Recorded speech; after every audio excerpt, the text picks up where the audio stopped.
My wife cheated and left me for a fantasy life that fell apart. Now she's alone, pregnant, and regretful. But I found strength in the ruins and rebuilt a life without her that she'll never be part of.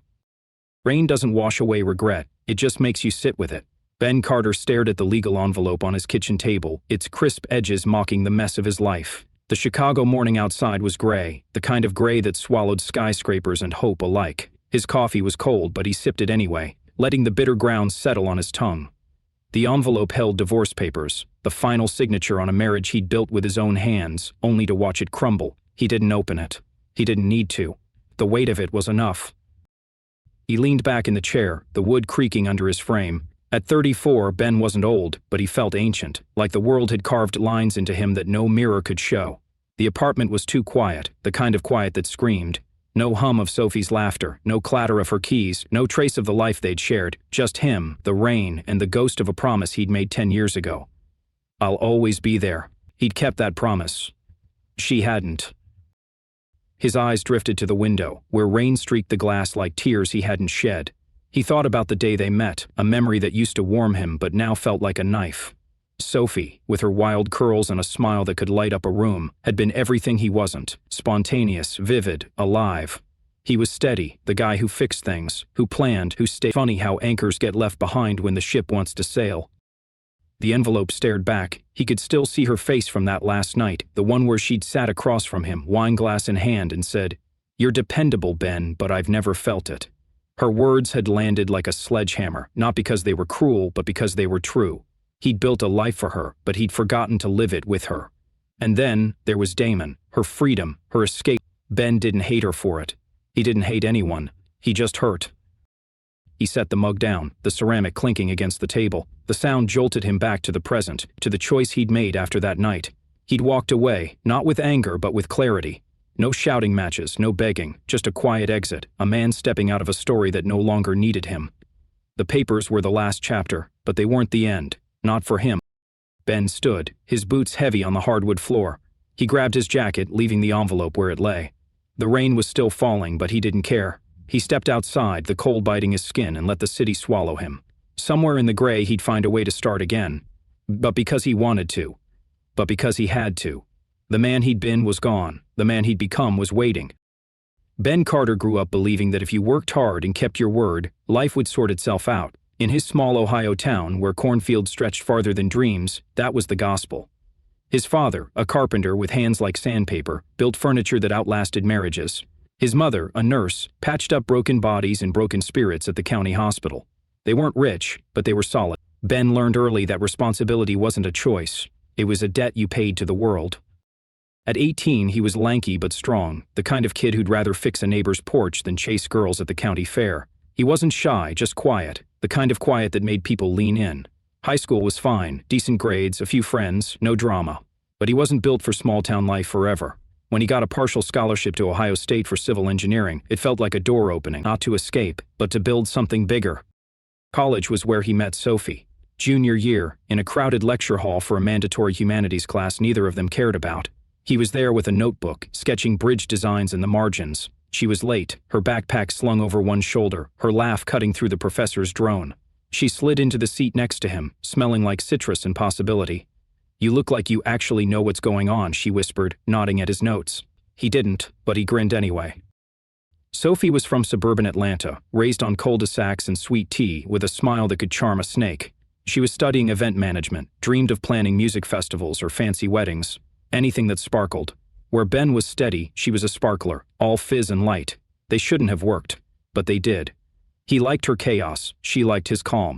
Their first date was cheap pizza and a walk by the Olentangy River, her talking a mile a minute, him listening like she was the only voice in the world. They fell fast. Ben wasn't a romantic, but Sophie made him feel like one.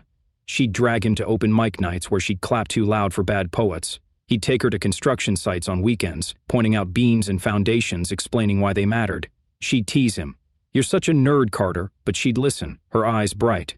He started to see a future, not just for himself, but for them. A house maybe, kids, a life where he built things and she made them beautiful. By senior year, they were inseparable. Graduation loomed, but they weren't scared. Ben got a job offer from a construction firm in Columbus. Sophie wanted to freelance, plan events, chase her dreams. They moved into a shoebox apartment together, the kind with creaky floors and a leaky faucet. It wasn't much, but it was theirs. Ben proposed on a whim one night, no ring, just a question over takeout Chinese. "Marry me, Soph. Let's do this for real." She laughed, cried, said yes. He bought a ring later, a simple band he saved 3 months for. Their wedding was small, in a community center back in his hometown. Sophie wore a second-hand dress, she'd made her own, with lace and confidence. His dad built a wooden arch for the ceremony. Her mom cried through the vows. Ben's hands shook as he promised to love her, to be there, always. Sophie's voice was steady, her eyes locked on his. "You're my home, Ben," she said. That night, they danced to Springsteen on a borrowed speaker, her head on his chest, his arms around her. The world felt right. Ben wasn't naive. He knew marriage wouldn't be easy, but he'd grown up watching his parents weather storms together. He figured he and Sophie could do the same. He was wrong, but he didn't know it yet. For now, he had her, and that was enough. He'd build the life they wanted, brick by brick. That's what he did. That's who he was. The first year of marriage felt like stealing time from the universe. Ben and Sophie's Columbus apartment was a third-floor walk-up with peeling paint and a view of a parking lot, but to Ben it was a palace. He'd come home from the construction firm, dust on his boots, and find Sophie dancing to Stevie Nicks in the kitchen, her hair a wild halo. She'd pull him into a spin, laughing, and he'd forget the ache in his shoulder. Those moments were gold, proof they'd made the right choice. Ben worked long hours managing projects for mid-rise buildings downtown. It was grunt work sometimes, checking blueprints, wrangling subcontractors, but he loved it. Building things that lasted gave him purpose. Sophie was piecing together her career, freelancing for local event planners.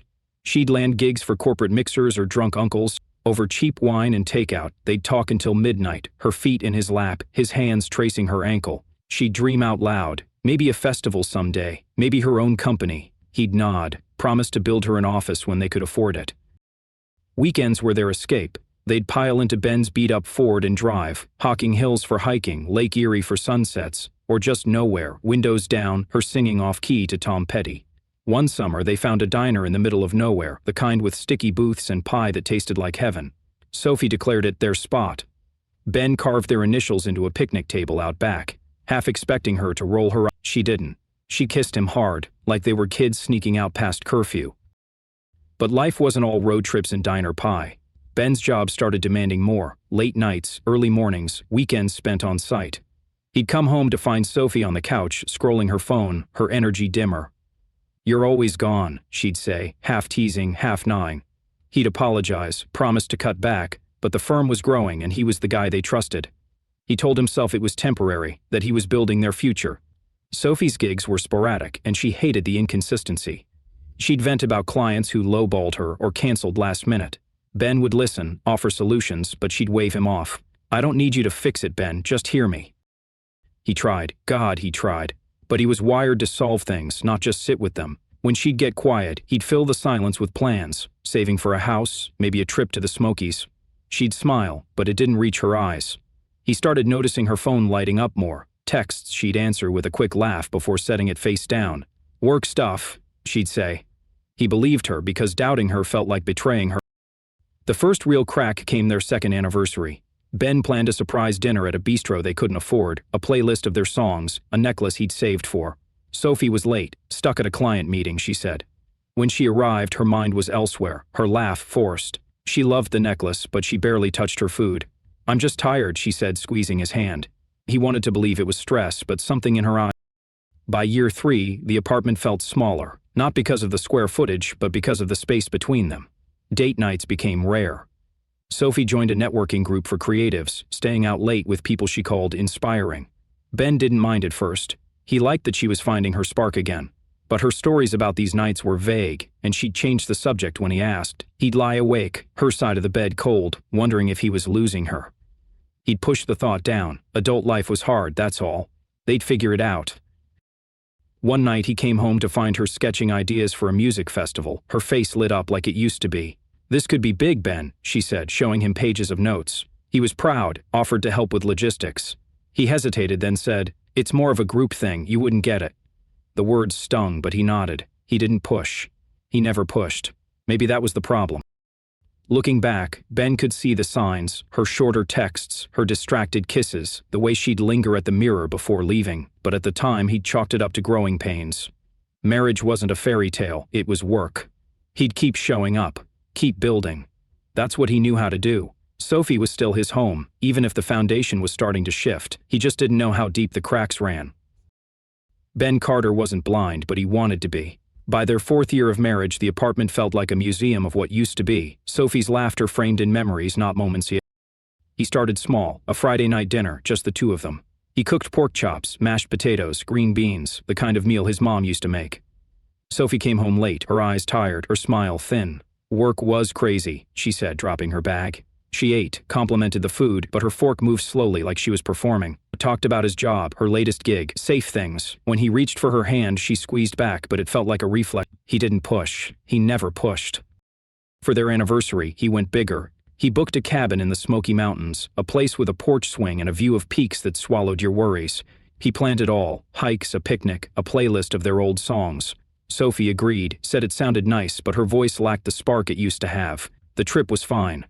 They walked trails, took pictures, made love in the dark. But her laughs were short, her gaze distant. At night, she'd scroll her phone, texting work friends, while Ben stared at the ceiling, wondering what he was doing wrong. Back home, he tried again. He surprised her with tickets to a local band she liked, a dive bar show with sweaty air and cheap beer. She went, danced a little, but spent half the night outside taking a call. He stood alone by the stage, the music loud enough to drown his thoughts. When she came back, she smelled faintly of cigarette smoke, though she didn't smoke. Just some people from the group, she said, waving it off. He nodded, sipped his beer, ignored the knot in his gut. The networking group was her new obsession. She'd come home late, buzzing about creative types she'd met, painters, musicians, people who got her. One name kept slipping out, Damon. He's so raw, Ben, like he just lives for his art. Ben pictured a guy with tattoos and a smirk, but he didn't ask. Instead, he'd say, sounds cool, and change the subject. He told himself it was good she had friends, that she was finding her fire again, but her fire wasn't warming him anymore. He doubled down. He took a cooking class, learned to make pasta from scratch, thinking it'd be something they could do together. He invited her to join, but she was swamped. He made her favorite dessert, tiramisu, and left it in the fridge with a note, for my favorite person. She ate it, texted a heart emoji, but didn't mention it when she got home. He started noticing how often she was out with the team, nights that stretched me as midnight, mornings when she'd sleep through his alarm. The red flags were there, waving like sirens.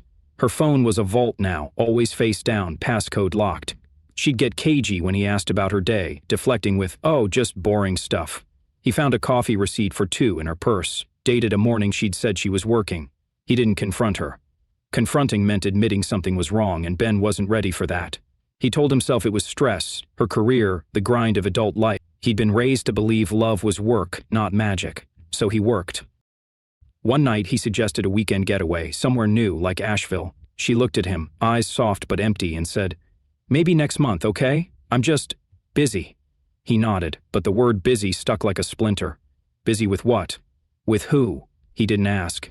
Instead, he poured himself into his job, stayed late at the firm, buried his doubts in blueprints and deadlines. At home, he'd clean, cook. The apartment was spotless, but it felt like a stage. Props for a play no one was watching.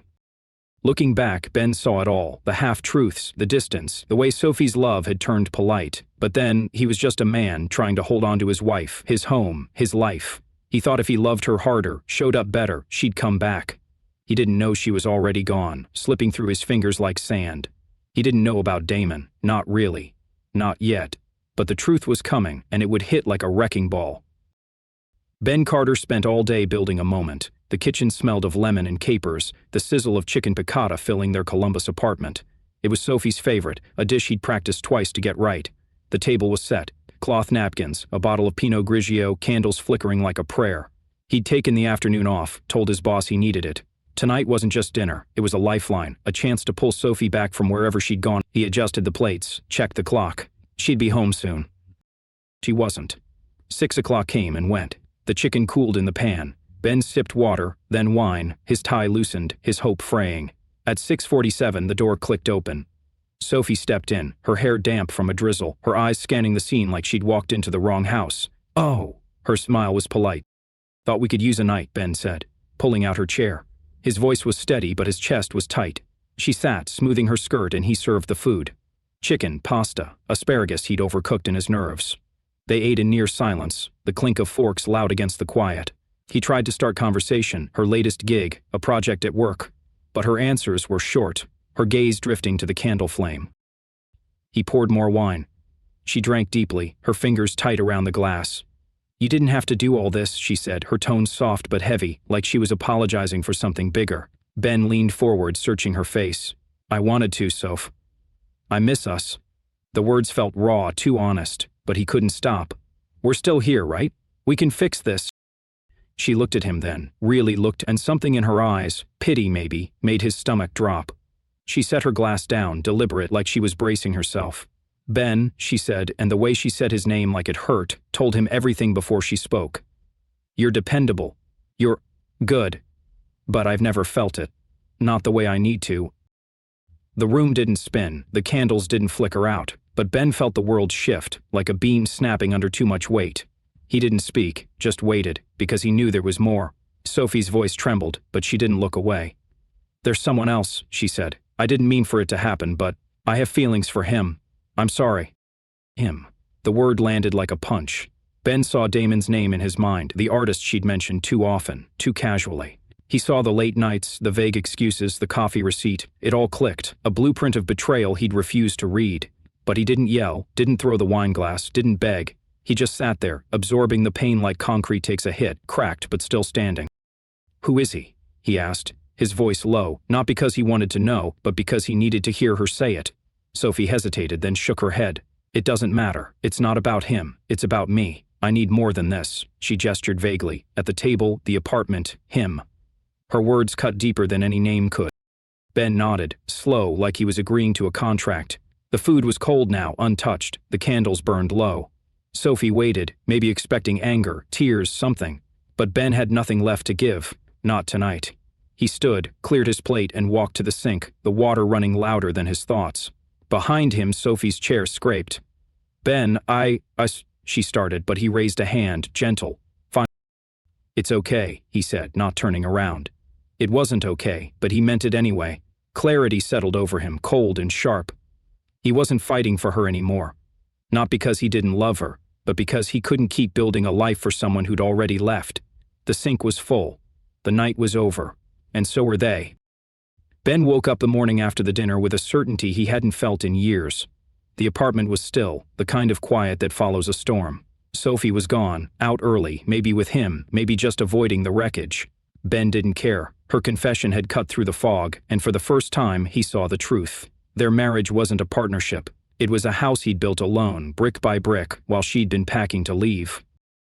He stood in the living room, coffee in hand, and looked at their life. The couch they'd picked out at a flea market, laughing over its ugly plaid. The shelf he'd built for her books, half empty now because she'd stopped reading. The framed photo from their Smokies trip. Her smile bright, but her eyes already elsewhere. This place was a shrine to his effort, every nail and screw a testament to a promise she hadn't kept. It wasn't home anymore. It was a museum. He didn't cry, he didn't rage. He moved. Ben was good at moving, methodical, like he was on a job site. He started with the practical, a lawyer. He found one online, a no-nonsense woman in a strip mall office who specialized in clean divorces. Over a 30-minute consultation, he laid it out. 4 years of marriage, no kids, shared bank account, her affair. The lawyer nodded, jotted notes, and promised to draft papers. "You want to fight for anything?" she asked. Ben shook his head. Just want it done. He didn't need the apartment, the car, or the memories. He needed out.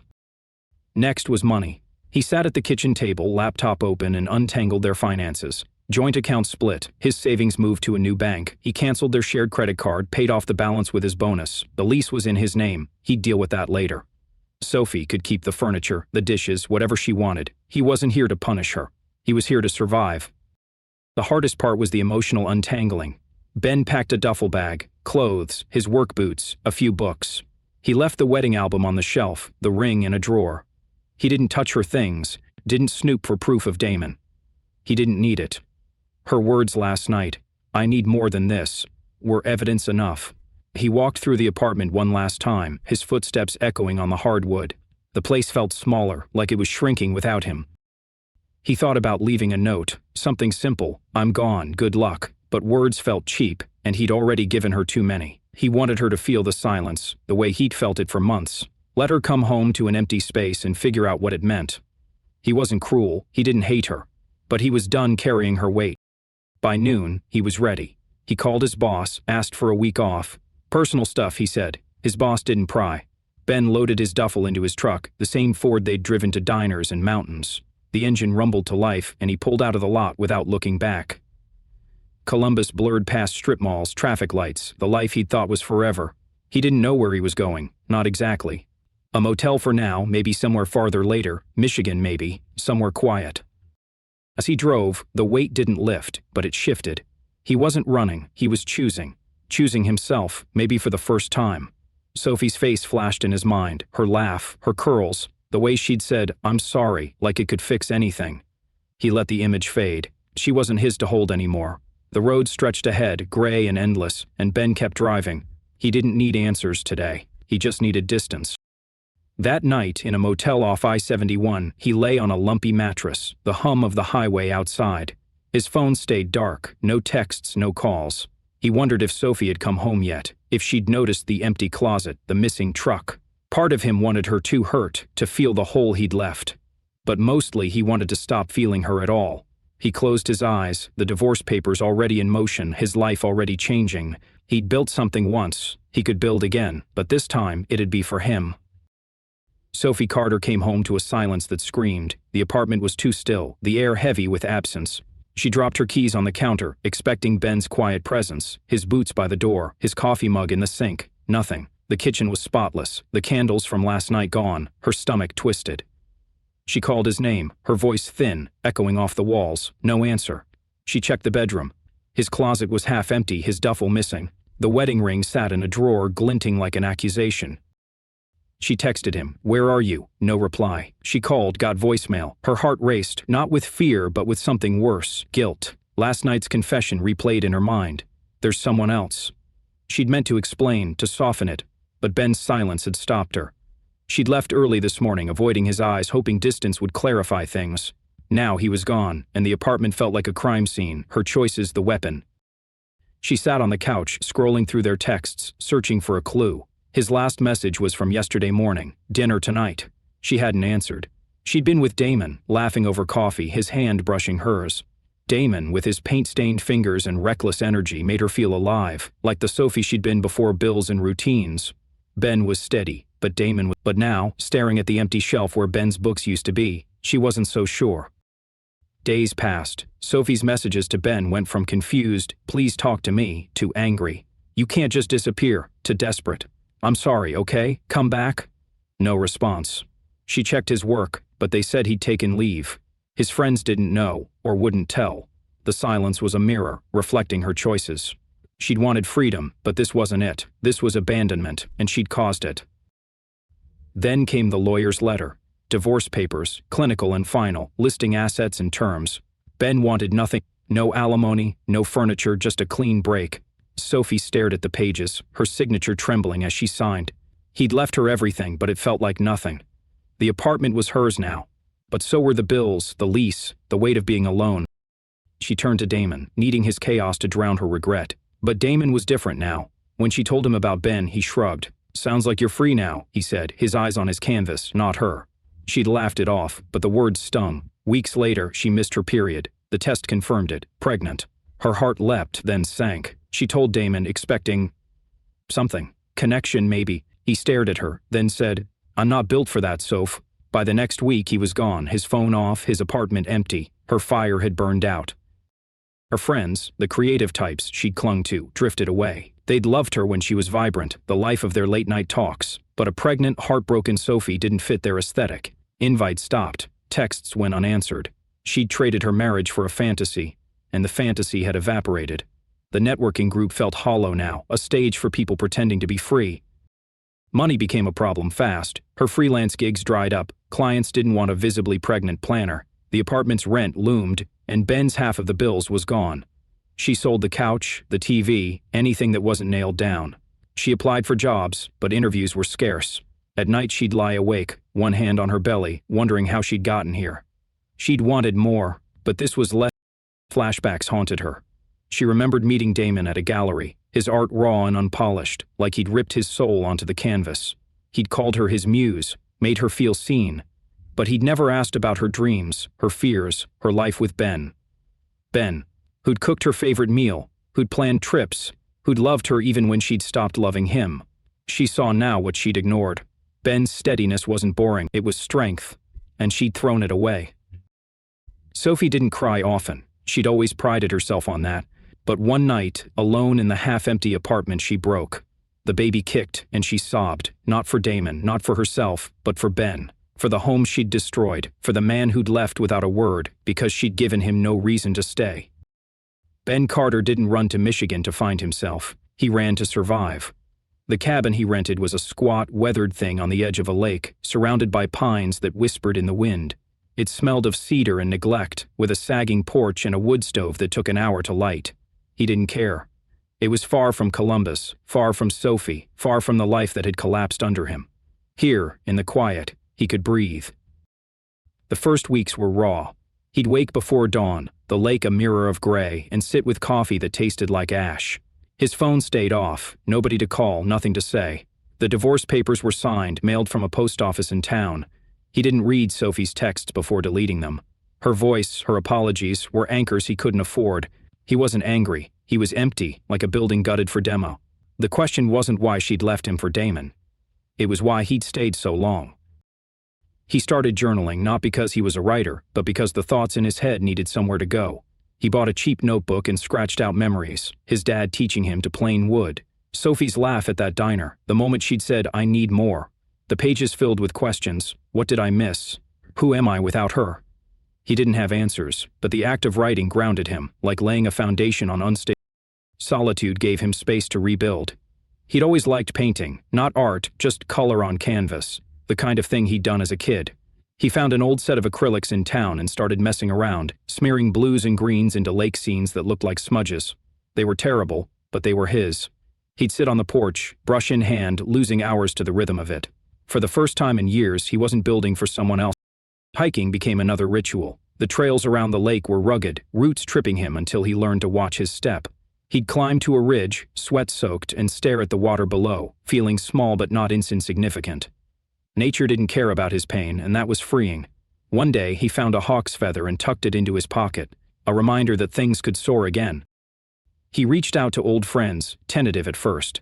A high school buddy, Mike, lived an hour away and answered Ben's call like no time had passed. They met at a bar, swapped stories over beers, laughed about dumb teenage stunts. Mike didn't ask about Sophie, just said, "You look like you need this." He did. Other friends responded too. Texts, a fishing trip, a promise to visit. They weren't fixing him, but they were reminding him he wasn't alone. Cooking became a quiet joy. He'd never been great in the kitchen, but the cabin had a stove, and he had time. He started with simple things, chili, pancakes, then got ambitious, roasting a chicken with herbs he barely understood. He'd eat on the porch, the lake his only company, and feel a flicker of pride. It wasn't about the food. It was about caring for himself, something he'd forgotten how to do.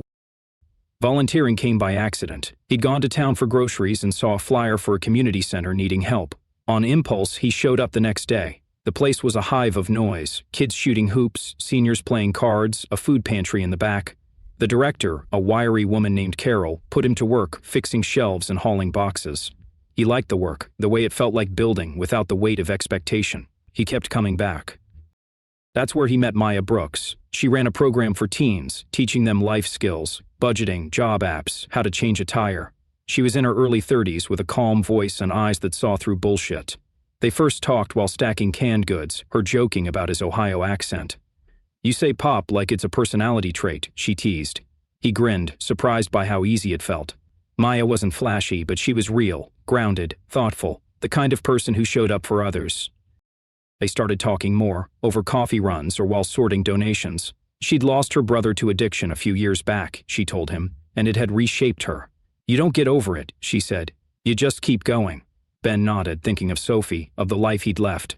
He didn't spill his story, but he didn't need to. Maya had a way of listening that made silence okay. He wasn't ready for anything. Friendship maybe, but nothing more. Still, Maya's presence was a spark, not of romance, but of possibility. She invited him to help with a teen workshop, and he said yes. Teaching kids to hammer nails or wire a lamp felt like passing on something his dad had given him.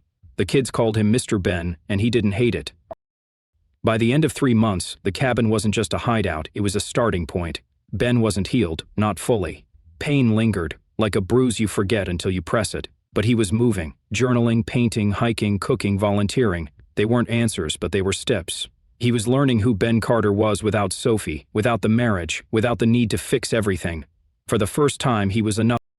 Ben Carter wasn't looking for anyone, but Maya Brooks had a way of showing up. The community center in Michigan was a patchwork of noise and purpose, and Maya was its heartbeat. She ran workshops for teens, kids with sharp edges and guarded eyes, the kind who reminded Ben of himself at 16, before life had taught him to build walls.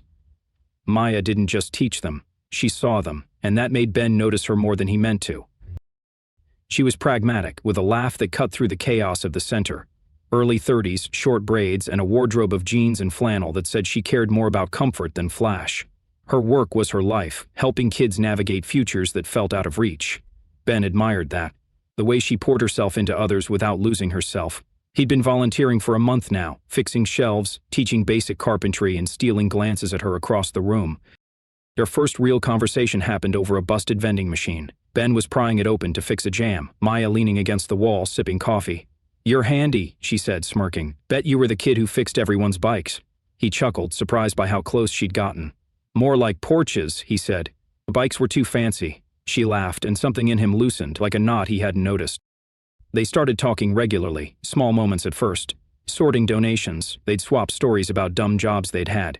She'd worked at a roller rink in high school, dodging wipeouts. He'd spent a summer hauling lumber, splinters his only pay. Her humor was dry, her questions gentle but direct. "You're not from around here," she said once, stacking canned peas. "What's your story, Ohio?" He shrugged, said he needed a change. She didn't push, just nodded, like she knew there was more but trusted he'd share when ready.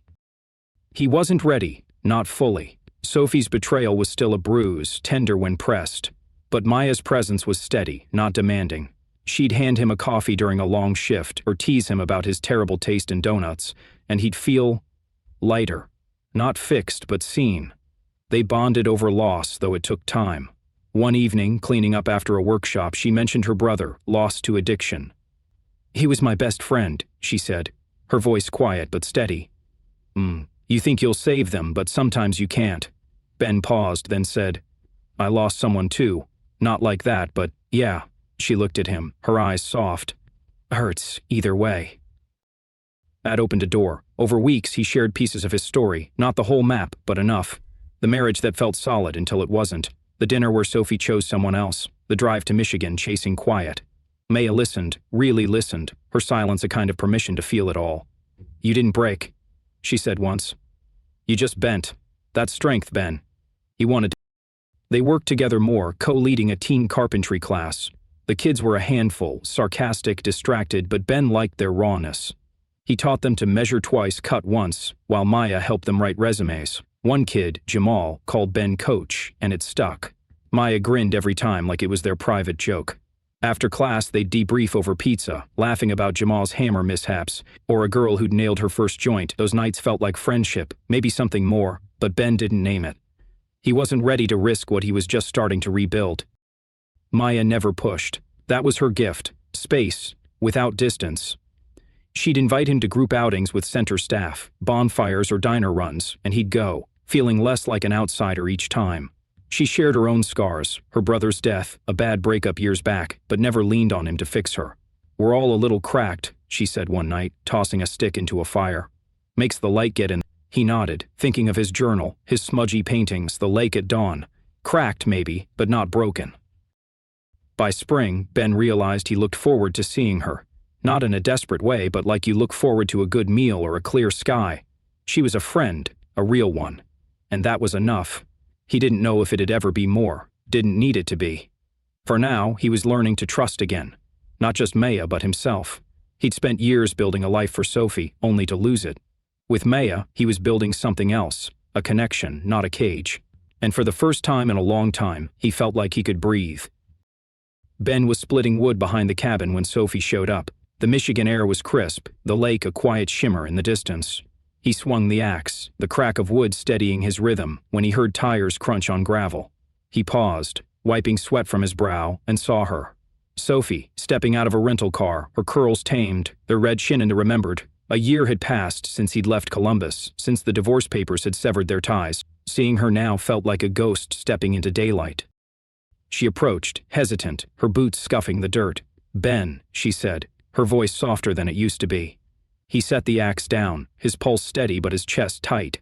She looked different, older, not in years but in weight, like life had pressed her down. No wedding ring, no spark, just a woman standing where his past used to live.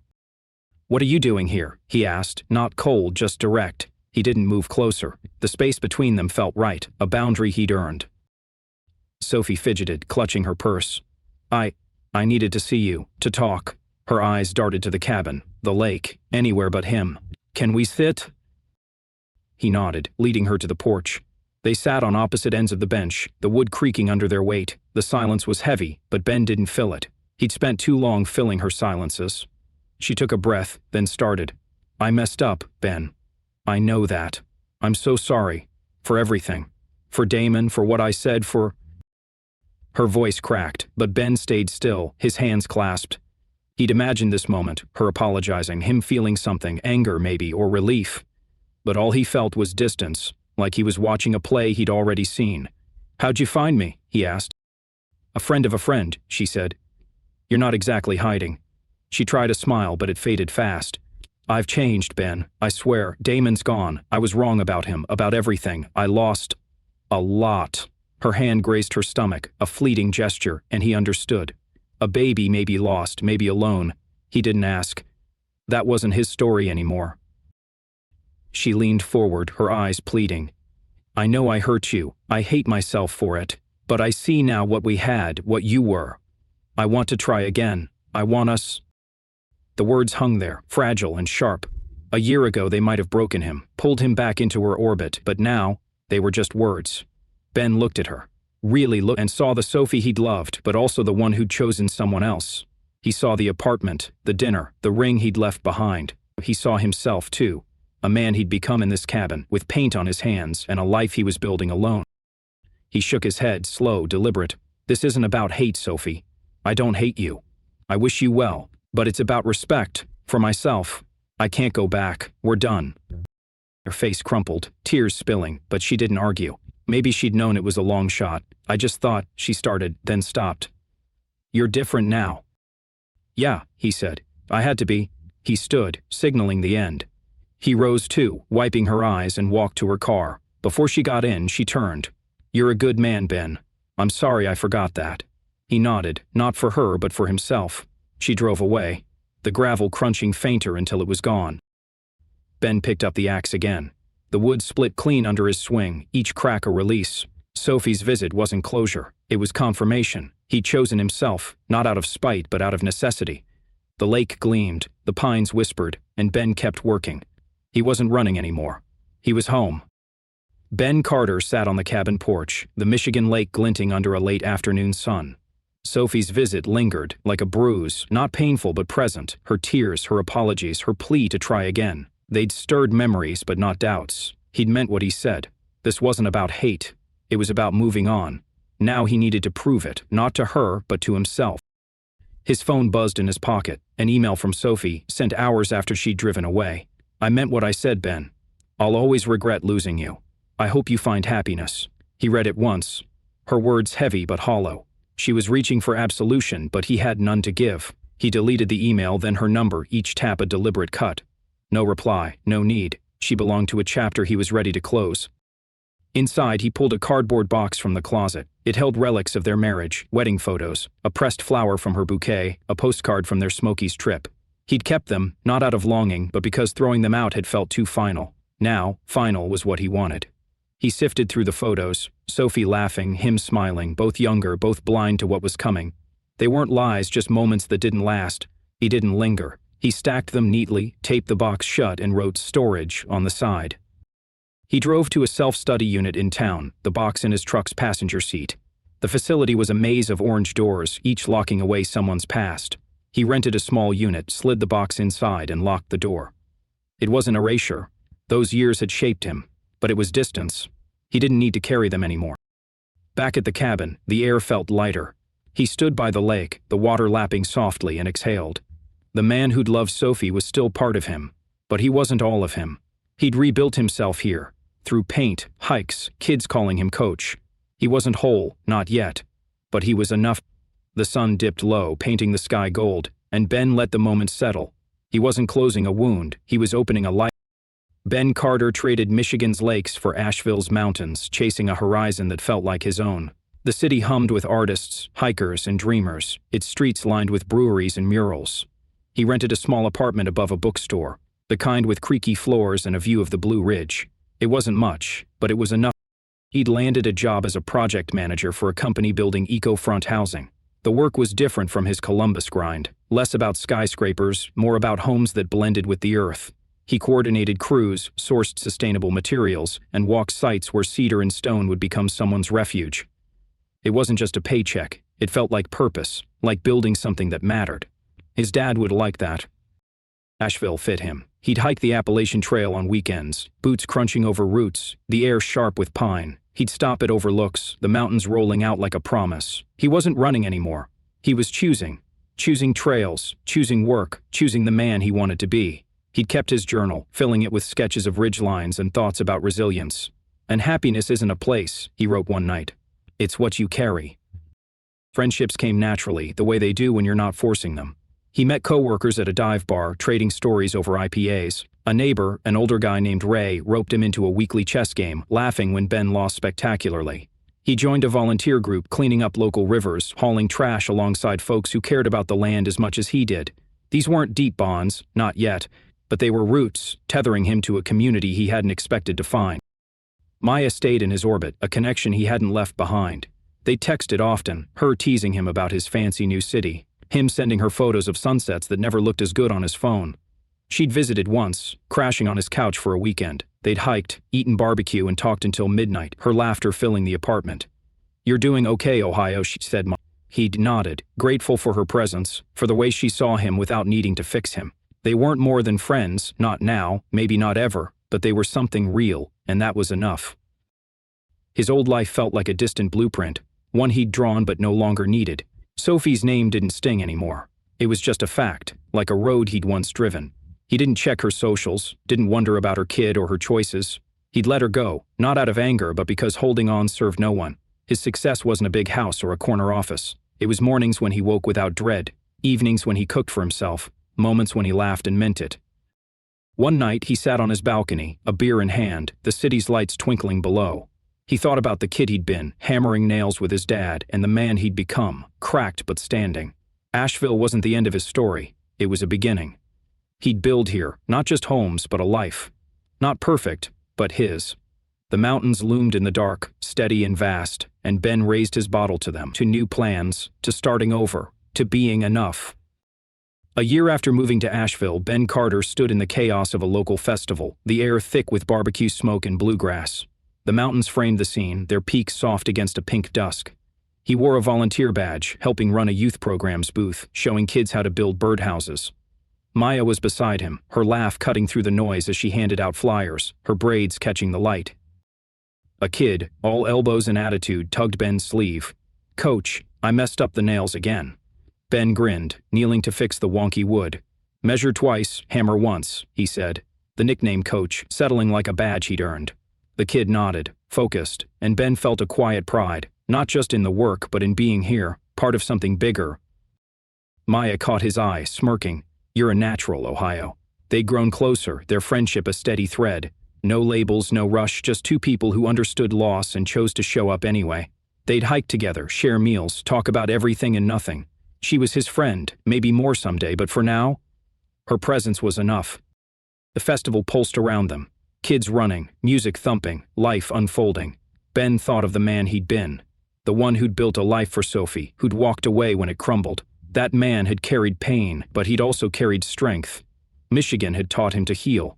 Asheville had taught him to live. He wasn't the same Ben Carter, and that was the point. Pain hadn't broken him. It had rebuilt him. As the sun dipped, he stepped back, watching the kids hammer and laugh. Maya bumped his shoulder, her warmth a quiet anchor.